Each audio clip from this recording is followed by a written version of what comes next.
How's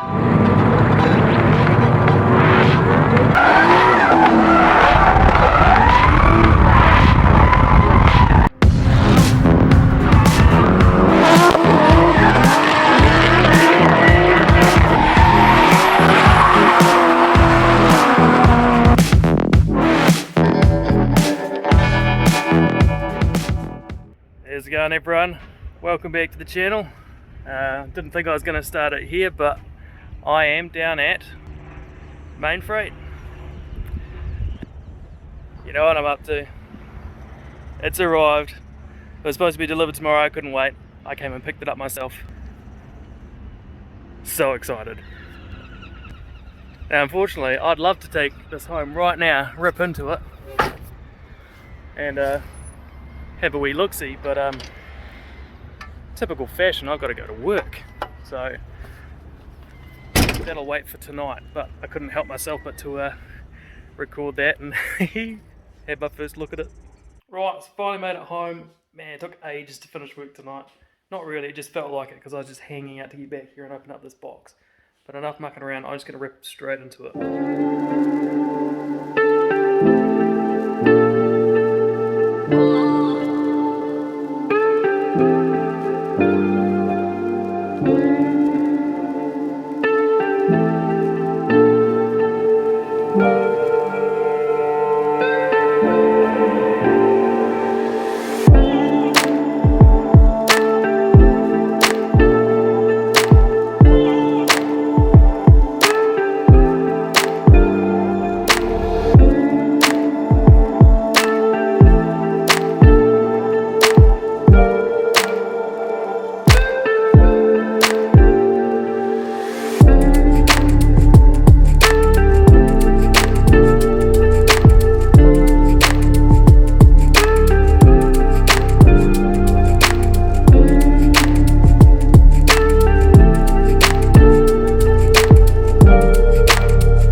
Look of the gearbox itself. It's got the 30 spline Mopar plunging adapter thingy on the rear, shifter linkage for the sequential,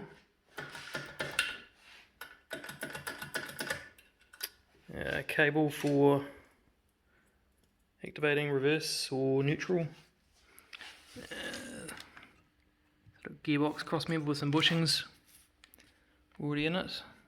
This guy here is like an oil spray squidding system. I'm not sure if it actually works as it is standalone, but that's where you're supposed to attach if you're adding a oil pump for a oil cooler, which I guess I have to monitor temps and see if I need, but for the most part drifting guys generally don't, because we're basically sprint cars, we don't get them going long enough to overheat them, but I will have to monitor that. The input shaft, separate unit that just goes in there, and this is the adapter plate to suit the R154 bell housing, which was able to be ordered directly through Samsonas. So yeah, I'll start unboxing the other boxes and go from there. I'll open up this one first and see what's in here, but fairly certain that'll be the piece that attaches to that, which then attaches to your shifter.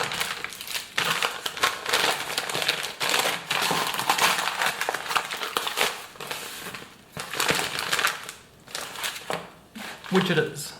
So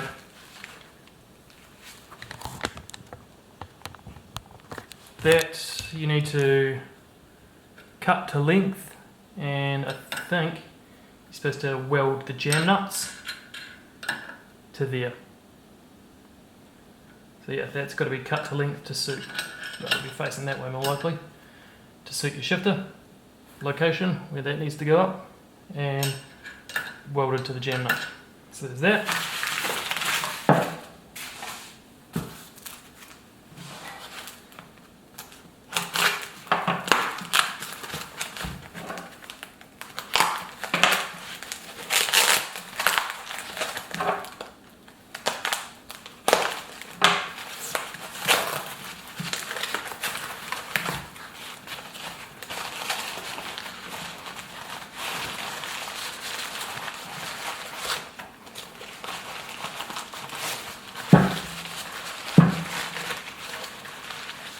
There is the input shaft. I got this one 21 spline to suit Toyota clutch discs so that I don't have to change my clutch. Yeah, it's got a wee circlip on there, so I don't know if I'm supposed to, I guess maybe I'm supposed to split the box to get that in and put the circlip on afterwards. So I was considering splitting the box anyway, just to see what its insides look like. I guess I have to. I'm going to keep that all wrapped up because I don't want to damage that. So we have one more box.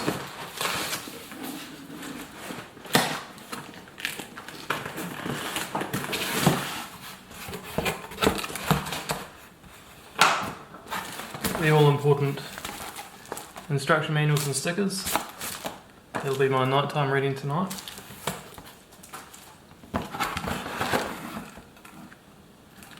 Don't know what this is.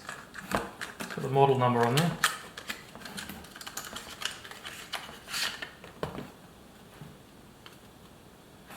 I have no idea what that is. It's like thick plastic.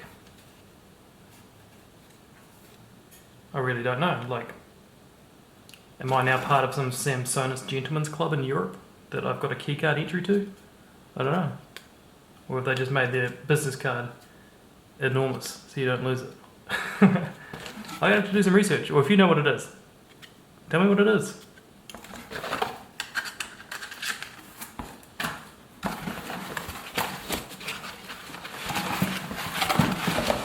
Right, we have the shifter here itself. I'll pop this to fly for 1 second. Get the last of the bits out of here.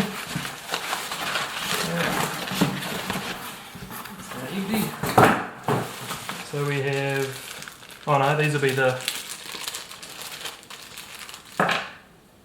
welding and spuds for this shaft, I'd imagine. The instructions will tell me, rather than just guessing.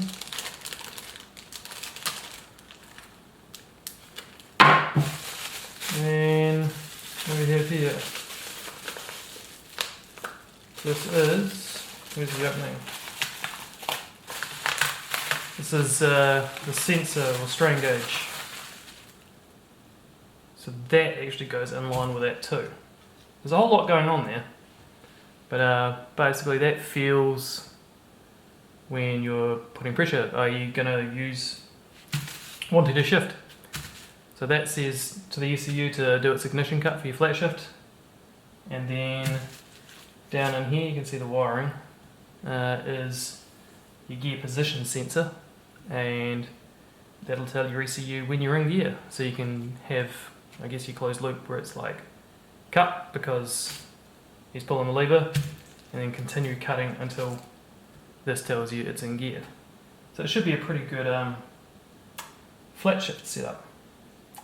So yeah, I guess pop these out the way. I've got to be real careful with these because I'm pretty sure they're like $800 on their own. And if you put anything other than 5 volts in them, or anything more than 5 volts I should say, they are kaput. Go buy a new one. Then we have the shifter. So, nice branded plate on the top there. Samsonas into the handle. I don't know. I reckon I might take that out to a elite powder coating or something like that. And get those guys to maybe do green on the lettering so it stands out some more. But yeah, it's got adjustments side to side so you can adjust the required amount of back and forth. But yeah, that is it. So I'll pack all the bits and pieces away now and have a wee tidy up.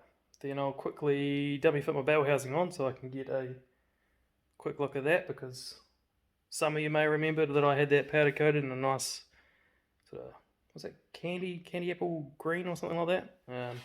Looks really good. So I want to chuck that on and have a look at it as one sort of semi-complete unit, and as I say, then have a bit of a clean up because tomorrow I am going to start the test fitting process, which is going to be quite a process, to be honest. The bell housing fits, cool.